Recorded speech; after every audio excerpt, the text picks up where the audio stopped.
She thinks I don't know. She thinks I've been too busy surviving to notice what she's been building behind my back. My sister stood at the head of that dinner table, looked my 12-year-old son in the eyes, and said, "Your mom is never going to be anything. She's just someone the family feels sorry for." My son didn't cry. He went completely still. That was worse. I excused myself to get water from the kitchen. I stood at the sink for exactly 45 seconds. Then I walked back to the table, put my hand on my son's shoulder, and said, "We're leaving." My sister laughed. My mother said nothing. My brother-in-law looked at his plate. That was Saturday evening. By Tuesday morning, my sister's business partner had left her 3 voicemails. Let me back up. My name doesn't matter for this story. What matters is that I am 31 years old, I have 1 son, and for the last 6 years, my family has believed I work in finance. They picture spreadsheets. They picture a cubicle somewhere. They picture someone mid-level, getting by, probably relying on the fact that our grandmother left me a small inheritance when I was 24. They are not entirely wrong about the inheritance. Grandma did leave me money, $80,000, which to my family felt like a windfall, but in reality was a starting point. What they don't know is what I did with it. What they don't know is that I spent the following 18 months reading everything I could find about private credit markets, talking to exactly the right people, making exactly the right introductions, and quietly building something that now manages just under $40 million in assets for a very small, very private group of clients. I do not talk about this at family dinners. I drive a 4-year-old sedan. I shop at the same grocery store I've shopped at since college. My son goes to public school and plays Little League on Saturday mornings, and I sit in the bleachers in a baseball cap and nobody there knows what I do either. My sister knows I work in finance. That's it. That's the whole picture she has of me. My sister, on the other hand, talks about her business constantly. She launched a home goods brand about 3 years ago. Candles, linen sprays, that kind of thing. She has 17,000 Instagram followers, and she refers to herself as a founder and an entrepreneur, and sometimes at holidays, a visionary. She is not wrong that she has built something. She has a real product, real customers, a small but genuine following. What she also has is a cash flow problem that she's been papering over for almost a year. I know this because 6 months before that dinner, her business partner reached out to me. Her partner's name is Renee. Renee is the operational half of the brand, the one who actually manages vendors, tracks inventory, handles the numbers. Renee found me through a mutual contact at a networking event I attended under my fund's name, not my personal name.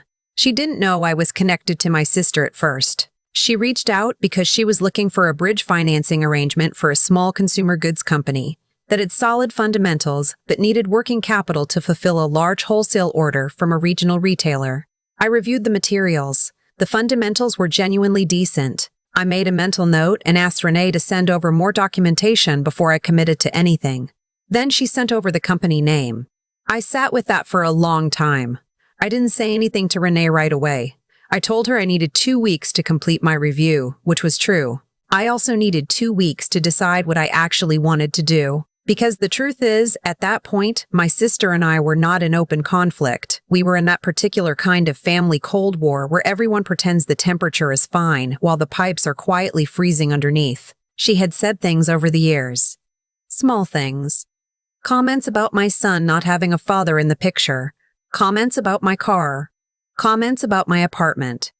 Nothing. She couldn't walk back as a joke if I pushed back, so I usually didn't push back. I approved a preliminary term sheet for the financing, not out of loyalty, out of what I believed was genuine business judgment. The wholesale order was real, the retailer was creditworthy, the risk was manageable.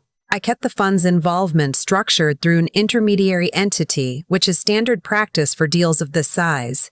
My sister had no reason to connect the financing to me. The wholesale order went through. The brand had a good quarter. My sister posted about it. She called herself a visionary again. She started talking about a second product line. I watched all of this from a distance and said nothing.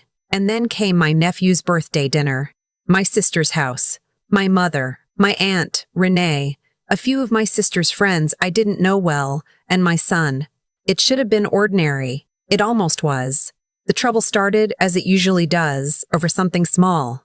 My sister was talking about expanding into a new retail partnership. Someone at the table asked how she was planning to fund the expansion. She said she had investors lined up. She said it confidently, the way she says most things. Then she looked at me, and I want to be precise about this, because the look came before the words, and the look was deliberate, and she said, "Some of us actually built something. Some of us didn't just sit back and wait for someone to hand us an opportunity." I didn't respond. I took a sip of water.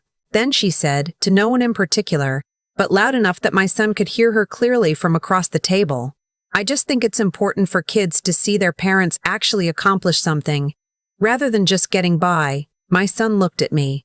I looked at him. He was very still in the way that children go, still when they understand that something is being said about them, even though it's not addressed to them. I said, "Can you pass the rolls?" My sister laughed. It was a small laugh, a dismissive laugh. And then she said, directly to my son, with a smile that I think she believed was kind, "Your mom is never going to be anything, honey, and that's okay. Not everyone is built for success. The family will always be here."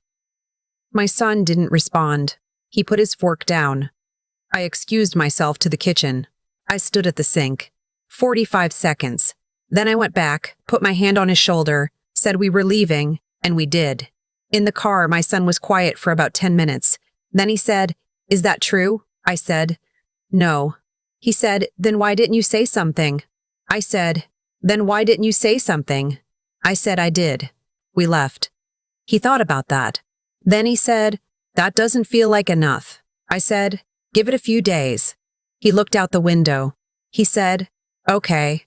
I want to be honest about what happened in my chest during those 45 seconds at the kitchen sink." It wasn't rage. I felt rage before, and this wasn't it. It was something colder and more clarifying. It was the feeling of a decision that had been sitting unresolved finally settling into place. I had spent 6 months being fair, being professional, separating personal history from business judgment, and that was the right thing to do. But I had also spent 6 months watching my sister take credit for a quarter she only had because of a financing arrangement she didn't even know I was part of. And now she had looked at my son and told him his mother was nothing.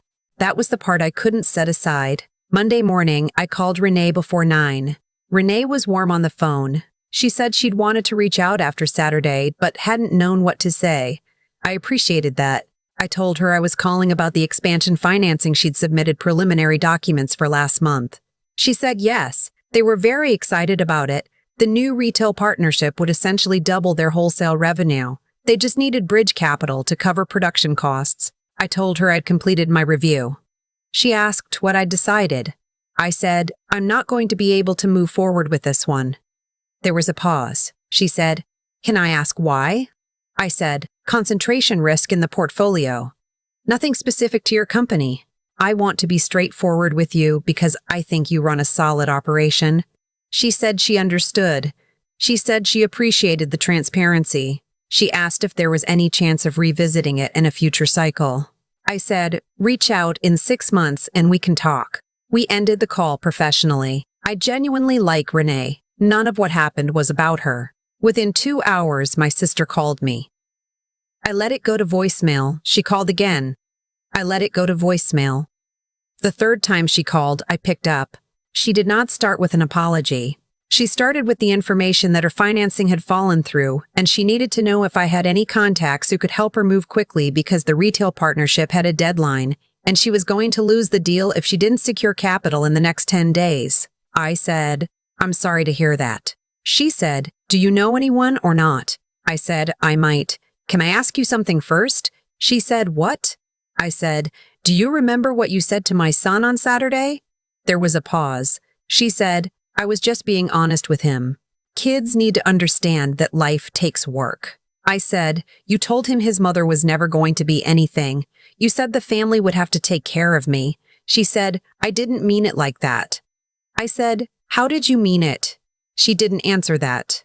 I said, "The fund that financed your wholesale order last spring, the one structured through the intermediary. Do you know who that was?" Silence. I said, "That was mine." More silence. Then she said, very quietly, "What?" I said. I've been in private credit for 6 years. I managed about $40 million. The bridge financing that let you fulfill that retailer order. I approved that deal. I could have declined it. I didn't, because the fundamentals were solid and it was the right call professionally. But I want you to understand something. The quarter you've been posting about, the one where you called yourself a visionary, that happened because I signed off on it. She said nothing. I said, I'm not going to help you find capital for the expansion, not because I can't, but because I think you need some time to sit with this. She said, you can't do this. This is my business. This is my livelihood. I said, I know, and I think you should protect it. I think you should be very thoughtful about who you have in your corner and whether you've treated those people with honesty. She said, I have a retail deadline. I said, I know. She said, so you're just going to let me lose the deal. I said, I'm going to let you figure it out, which is what you've always told me I should be doing. Then I said something I had not planned to say, but that came out clearly and without anger. My son asked me if what you said about me was true. He's 12. He sat at your table and listened to you tell him his mother was nothing, and then he sat in my car and asked me if that was true. I want you to think about that. She hung up. My mother called me an hour later. She had clearly spoken to my sister. She said I was being vindictive. I said I hadn't done anything. I had simply declined to invest in a deal which was within my professional judgment. She said I was punishing my sister for a comment made at a family dinner. I said I was making a business decision based on a full picture of the relationship. She said, your sister works very hard. I said, I know she does. So do I. She said, you've always been difficult. I said, Mom, I love you. I have to go. My son came home from school that afternoon and I was sitting at the kitchen table going through some documents. He dropped his backpack by the door, got a glass of water, sat down across from me. He said, did something happen? I said, a few things. He said, good things or bad things? I thought about it. I said, clarifying things. He looked at me for a long moment. He's a serious kid.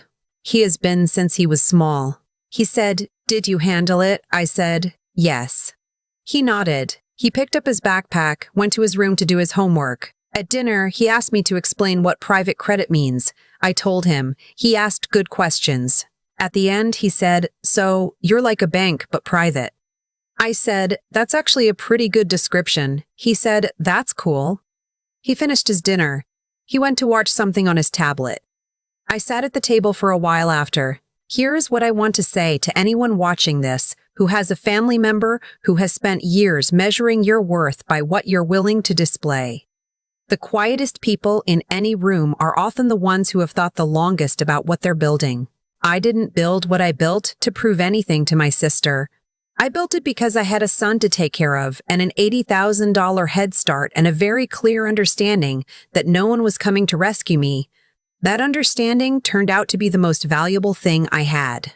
My sister is talented. Her business is real. Renee is excellent at her job, and I hope they find their footing with the expansion, because I mean that genuinely. But my sister looked at my son and told him his mother was nothing, and I needed her to understand, not through a confrontation, not through an argument she could dismiss, but through information, delivered quietly, that she had been wrong. That the person she had been writing off for 6 years had been the one holding a door open for her, and that doors can close. 3 weeks later, my sister texted me. It was 2 sentences. She said she was sorry for what she said to my son. She said she hadn't understood what she was dealing with. I read it twice. I showed it to my son. He read it twice. I showed it to my son. He read it. He handed my phone back and said, "Are you going to write back?" I said, "Eventually." He said, "What are you going to say?" I said, "I'm going to say thank you and that I hope she finds the capital she needs and that we should have dinner sometime when things are calmer." He said, "That's it?" I said, "That's enough." He thought about that for a second. Then he smiled, just a little, the way he does, and said, "Yeah, okay, that's actually enough. Where are you watching from? Drop your city in the comments. And if this story meant something to you, you know what to do. I'll see you in the next one.